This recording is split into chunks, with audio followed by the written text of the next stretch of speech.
Well, big game this weekend. Can Wisconsin take on Alabama and represent the Big Ten? We got Oregon taking on a ticked-off Oregon State team. Ditto for Washington versus Washington State. And does Purdue now actually have a shot against Notre Dame?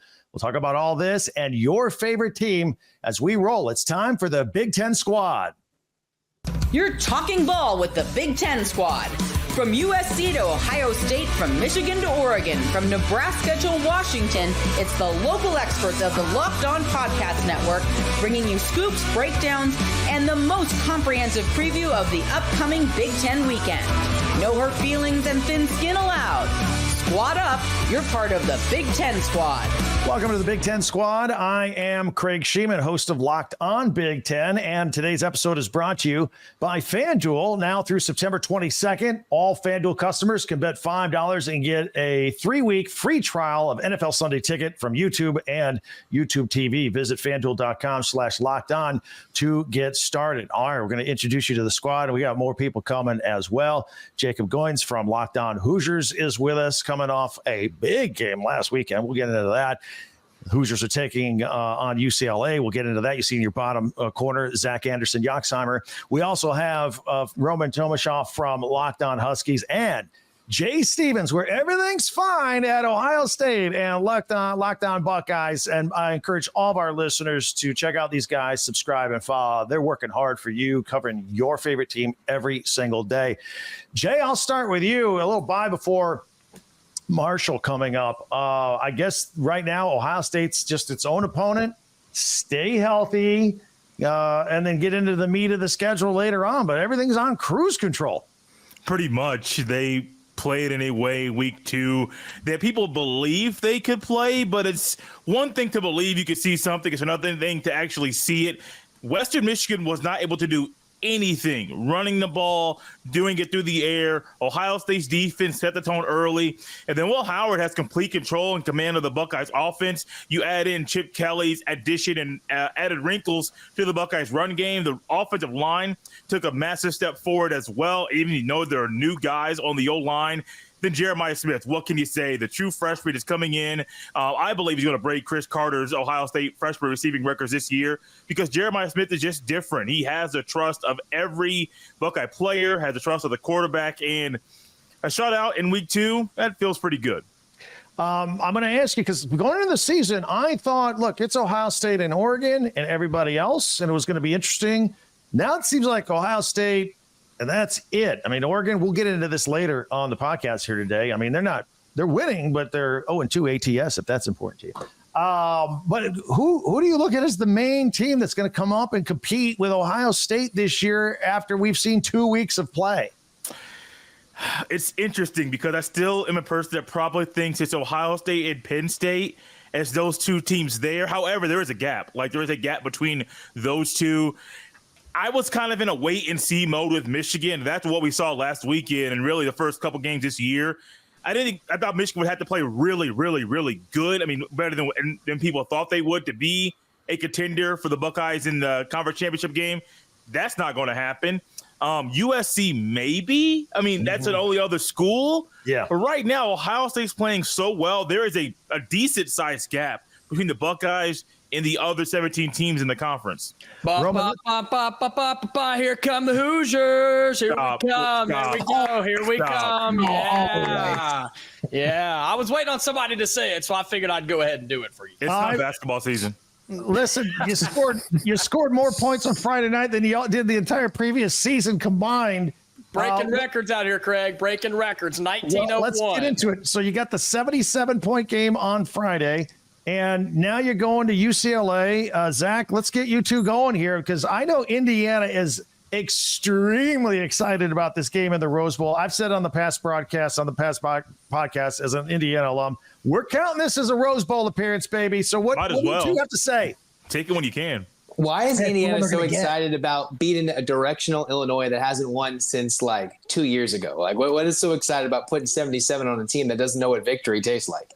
We broke records, man. 1901, 77 points, 700 yards. That doesn't happen in Bloomington. And new things are happening. Yes, we counted as a Rose Bowl appearance. We're excited to go out against UCLA. And while Indiana jumped up in the rankings, all the numbers, all that, the fact that we're a favorite on the road still kind of surprises me. But hey, I'll take it. It's a new era in Indiana football. Curt Cignetti, man, great things are happening in Bloomington. You got the quotable head coach versus the unquotable head coach. I really do. I don't know what we're going to have here. Yeah, literally. I mean, yeah, it was UCLA's coach who at Big Ten Media Days just was the joke of it, right? Because he just couldn't get out of his own way. And now we've got Curt Cignetti in Indiana who says, I don't care if it's the Rose Bowl or the parking lot. It's a business trip for Indiana. I can't wait for Saturday. All right. And Zach, you guys coming off that little vacation at Hawaii, so I don't know if you guys are going to be focused. The only vacation I had was playing EA College Football 25 for the first time this weekend. I don't know if it was a vacation in Hawaii. It was a hard-working, hot Saturday 2 weeks ago when they played the Rainbow Warriors. If they get things working, they get a healthier offensive line, they should look a lot better against Indiana. If they don't, I might have to throw my phone and the podcast will be on hiatus for 2 days or something. I don't know. This would be ugly if it goes terrible on Saturday. All right. Roman, let's get you in here. The Huskies coming off the win over Eastern Michigan, but now you're taking on Washington State and, Oregon's taking on Oregon State. These are ticked off teams that got left behind. How much of that plays into this game this weekend? There's certainly going to be a lot of that. I love seeing the little cougs in my mentions on Twitter saying that John Mateer is going to run all over Steve Belichick's defense. Running for 197 yards against Texas Tech isn't necessarily the feat that Wazoo fans think that it is. So that's one thing. But there's certainly going to be a lot of that. And I'm really excited about it. It's at a neutral site this year. It's at Lumen Field. We'll see what the crowd ends up looking like. But I think it's going to be a lot of fun. Washington just continues to get better on both sides of the ball. They're one of 6 teams in the nation that has not allowed a touchdown. And yeah, say what you will about their opponents. But, when you look at just the underlying numbers, Washington's pass rush, they had 7 sacks against Eastern Michigan. I'm really, really excited about the way this team looks. You're going to have to educate me a little bit on these West Coast teams coming in. Is this series normally at Lumen Field, or does it usually rotate between campuses? No, this is always a home and home, but after the split, this is the first time it's going to be at a neutral site. And is it really neutral when it's like 4 miles away from UW campus? Not necessarily. But I still think it's going to be a lot of fun. And, we're talking to Carson Bruner of Denzel Boston today. Denzel Boston quoted a former UW center, Nick Harrison. We don't lose to no Cougs around here. They've played twice in the last 10 years, I want to say. It's a fun rivalry. All right. I want to get all of your take on this since we got Jay here with Ohio State. And, I don't know if it's Ohio State in Oregon. He says he still has respect for Penn State, still maybe USC. How about you guys? Who's like the next team that's going to jump up there? Or maybe you still think it's Oregon once they get their act together. Jacob, let's start with you and let's go round robin on this. Who's competing with Ohio State this year? I mean, it should be Oregon, right? It should be, like you said, if they get it together and they figure it out offensively, defensively, just kind of all the way around and decide to beat the teams they're supposed to the way that they're supposed to. Yeah, don't overlook it. I think it's Oregon. I'm still not sold on Penn State. So, yeah, give me the Ducks. All right. Roman? Oh, you're talking to me? Sorry. I was just as confused as Dylan Gabriel against the Blitz. I got to go with Penn State here where if Drew Aller figures it out, same thing. I love the way that their defense still looks. And I'm really excited about guys like Abdul Carter putting it together. And after the way that Oregon's looked against far inferior competition, yeah, give me Penn State there. All right. Zach, what do you think? It's unique, right? Oregon struggled against Idaho. Idaho then beats Wyoming, which validates that struggle for Oregon against Idaho. And then they barely beat Boise State, who gave up like 50 to Georgia Southern the week before. Can't trust Oregon at this moment. And I don't really want to give any credit to that team across town, so I'll throw my hat in the ring over to the Penn State side for team number 2. All right. Do any of you guys think Purdue has a legitimate chance against Notre Dame at West Lafayette after Notre Dame was horrible this past weekend? Absolutely not. No. I'll speak for everybody. No. Anybody outside of Indiana? Anybody outside of Indiana? My bad. All right, fair enough. Okay, then how about Wisconsin? Any breathing chance against Alabama, or is this like a 25-point game? I mean, Alabama didn't look great for 3.5 quarters against Southern Florida. So, we can say we will. No, I think Alabama still finds a way to roll. Yeah. All right. Yeah, it's gonna be bad in Madison. They'll be hyped up, they'll be excited, but they still have a ton of talent at Tuscaloosa. And DeBoer is a good coach, believe it or not, if people forgot. So no, yeah. I think Alabama probably rolls. Okay. I didn't forget. All right, we are just scratching the surface here. We'll even bring in a few more of our friends from around the Big Ten and Locked On. We'll get some of their thoughts on some of these big games. Again, Wisconsin is hosting Alabama. It's a big one. It's at noon. And then by the end of the day, our mini Rose Bowl. And in between, Purdue taking on Notre Dame. So we got a lot to talk about. More predictions, more reaction, more trash talking. That's what we do as the Big Ten squad continues. Factor meals are great. It's the end of the day.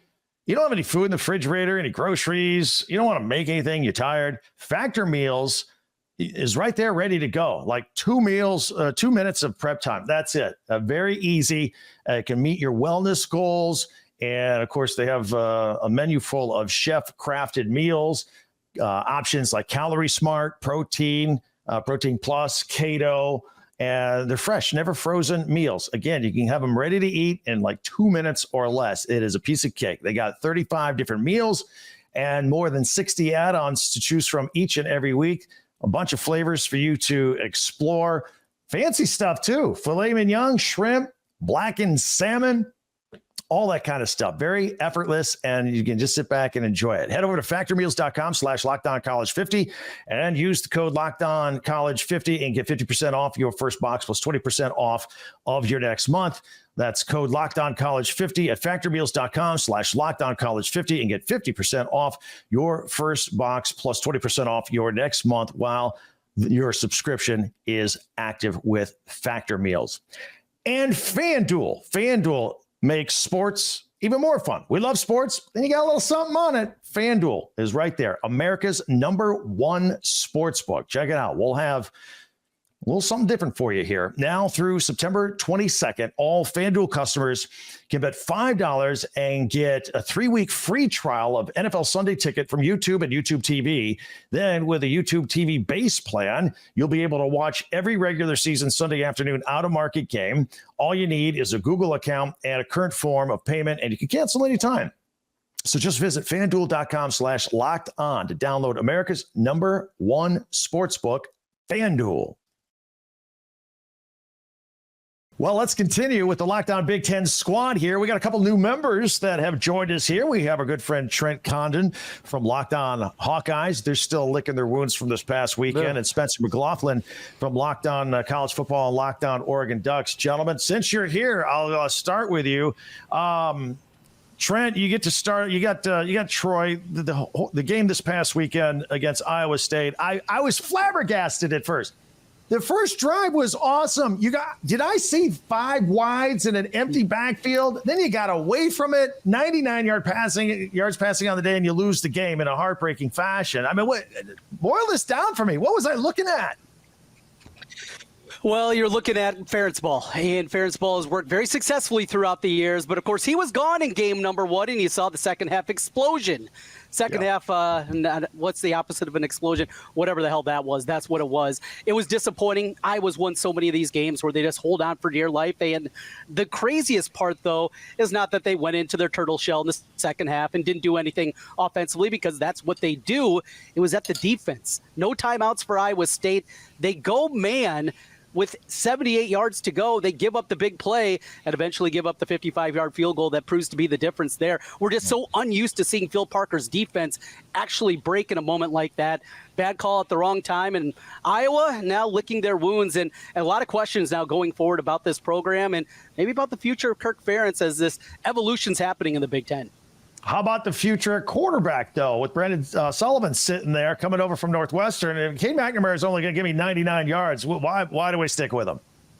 Yeah, 5 of 18 for 27 yards over the final 3 quarters after he was sharp early on. A lot of questions today at the press conference just about that, about who is going to be the quarterback. Kirk Ferentz did say if they believe that the backup quarterback can give them a chance to win, then yes, they're willing to go that direction. One problem, Kirk Ferentz's unwillingness to make a change at quarterback. This has been an ongoing issue, and not just recently. We look at the pitiful play of Deacon Hill last year, Spencer Petras before him. I mean, you can go way back to Brad Banks, a Heisman runner-up that was sitting behind Kyle McCann back in 2001. So this has been going on for a long time. Kirk Ferentz, for as smart as he is as a football guy, quarterback and playing the backup, something that he's not been good at. Yeah, I mean, I have a question, though. 99 yards passing in a game, didn't that set an Iowa single-game record? Don't you still have nightmares for Boise State Blue?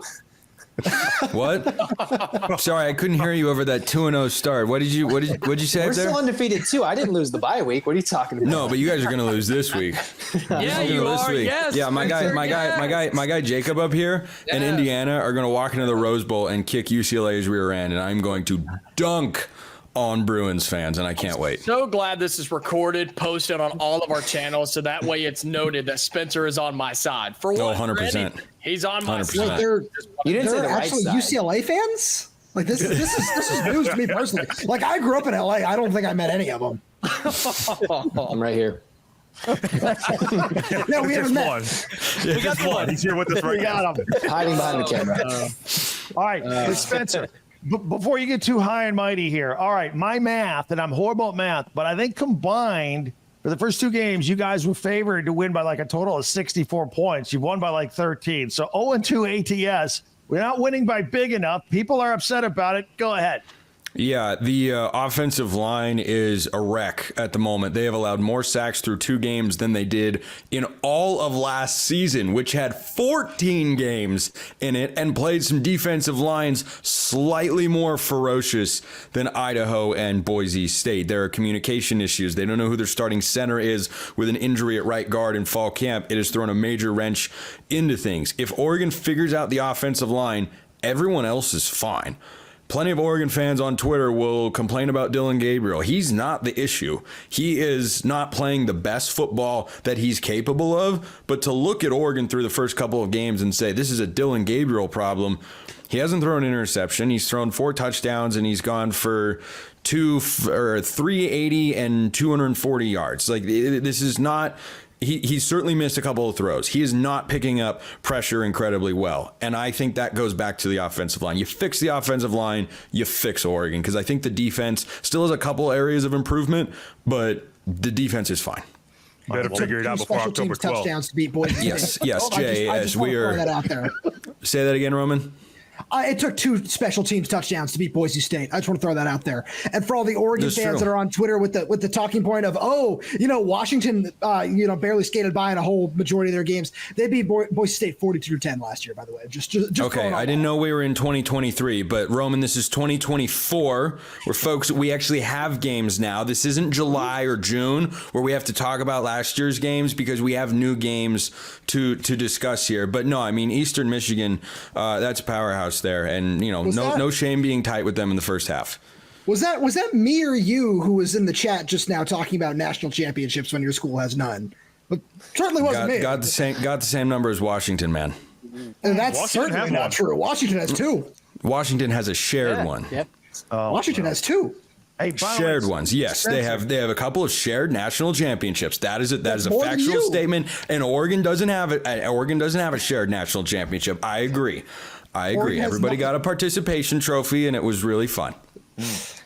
Spencer, you got to teach your guys to cross the end zone before they start celebrating the touchdown. I thought Deshaun Jackson taught us long ago not to do that. I thought Kalen Clay reminded us all. The fact that anyone does that is so mind-boggling. It's inexplicable from a third-year college football player, by the way. I don't know. I'm sorry, fourth-year college football player. I don't know how to explain those particular moments, but shout out Jaden Lamar, hero of the game. All right. Now, Jay started to talk a little bit about October 12th. I like to get that going. I know that's several weeks away, but how are we looking at this? Because before you got here, Spencer and Trent, we were trying to figure out, all right, Oregon's got some things to fix, but they're 2-0. Are they still the front runner to try and compete with Ohio State? So, Jay, Spencer, I'll let you have the next couple of minutes. Go at it. October 12th. You're about to get beat so bad. Oh, my God. It's going to be so much fun to watch. Have me on the show. Have me on whatever show you want. Can't wait. Just do my thing. And, yeah, this defensive front's playing in a way that if Oregon does not figure out the offensive line, it's going to be really bad for y'all. Yeah, I'm not going to sit here and disagree with that. We'll see if they look any semblance of better this week against Oregon State. I think the good news is that Oregon's defensive line is living up to the billing. They look good. They have looked good each of the last couple of weeks. They're winning 1v1s. They're not getting pushed around. The long runs that Ashton Genty last week can be directly attributed to the safety. Certainly there were a couple holes created by the Boise State offensive line, but linebackers and safeties with some bad run fits last week. That's got to get better against Oregon State this week. All in preparation, of course, for the Ohio State game, where you know Chip Kelly is going to run the football. He's got two great running backs. It's the best tandem in the country. And if Ashton Genty walks in and goes for 192 and 3 scores, what do you think Quinshon Judkins and Travion Henderson are going to do? Maybe a crazy college football reality will come to fruition where it's like, hey, on paper, this should happen, and then the exact opposite happens. But right now, I am not confident in Oregon's ability to stop the run because of what is behind the defensive line. All right. I want to get all of your reaction on a couple things since we don't have representation today from Isaiah and Michigan, and get your thoughts on Nebraska and where they're going after that. It was a fun atmosphere against Colorado last Saturday. We'll get some final thoughts going in to week 3 as we continue with the Locked On Big Ten squad. Stay with us.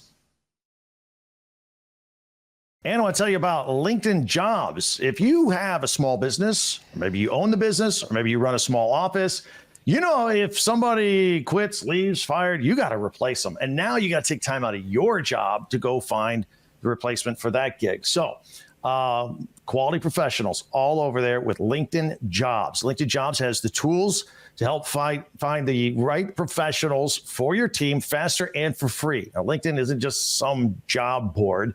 LinkedIn helps you hire professionals that you can't find anywhere else, even if those who aren't actively searching for a new job but might be open to that perfect role. And give it a month, over 70% of LinkedIn users don't visit other leading job sites. So if you're not looking on LinkedIn, you're looking in the wrong place. So check it out.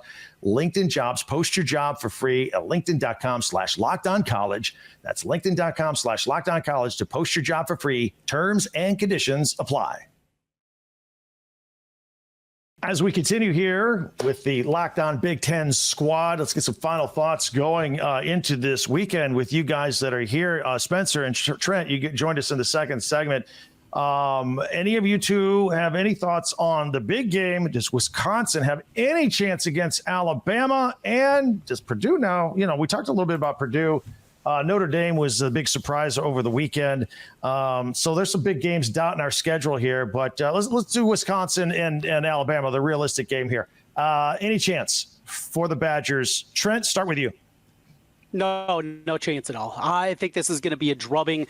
Alabama struggled their own right against South Florida, but this Wisconsin team, it's broken. And I think it says something to my fan base of the Hawkeyes, people looking for a replacement, looking to the future of Kirk Ferentz.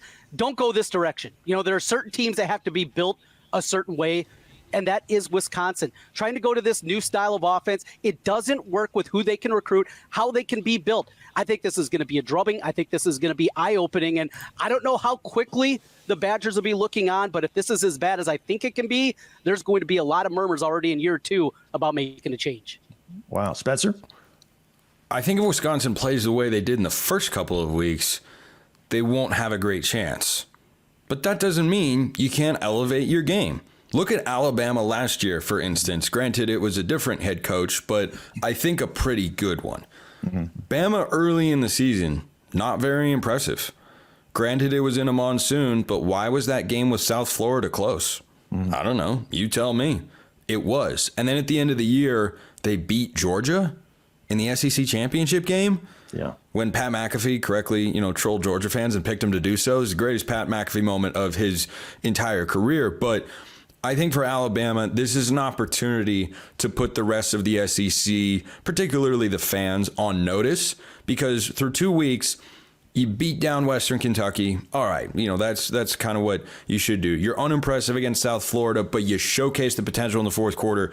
I think that for Alabama, if they go in and win this game like 30-13 and they cover that 15-point spread, I think the rest of the SEC will go, oh boy, here we go again. Here comes Alabama. Let's talk about Michigan, guys. Last year, both Texas and Michigan were in the Final Four college football playoffs. They were all up here, elite. I think Texas is still here. I think Michigan has some significant drop-off. I thought they'd be better than people expected, but they've got a lot of broken pieces right now. Jacob, I'll start with you. Your thoughts on where Michigan is, and can they bounce back and be good this year? Look, I'll be honest, going into it, I picked Texas to win. I picked Texas to win in a landslide.